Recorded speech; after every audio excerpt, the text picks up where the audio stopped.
ஏய் செல்வா, வா வா வா வா வா. எப்படி இருக்க? நல்லா இருக்கியா? தெய்வா வாங்க, இதெல்லாம் உனக்கு கிடைச்சதுப்பா. அந்த விழாவுக்கு நீ வராம போட்டியே, எவ்வளவு பெருமையா இருந்து தெரியுமா? இதெல்லாம் உங்க அண்ணனுக்கு கிடைச்சதுப்பா. நாங்கெல்லாம் படிச்சுதான் மெடல் வாங்குவோம், நீங்க படிக்காமலே வந்துட்டீங்க.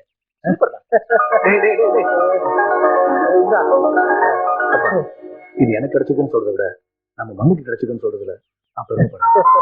ரமேந்தி, நல்லா தெய்வாவுக்கு சுத்து. தம்பி சுத்துமா? அண்ணனுக்கு சுத்து. தம்பி சுத்துமா?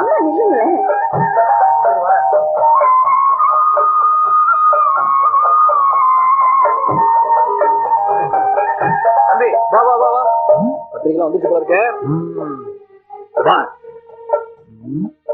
இத படிச்சு வா. நல்லா இருக்கே. நல்லா இருக்கா? சூப்பர்ண்ணா.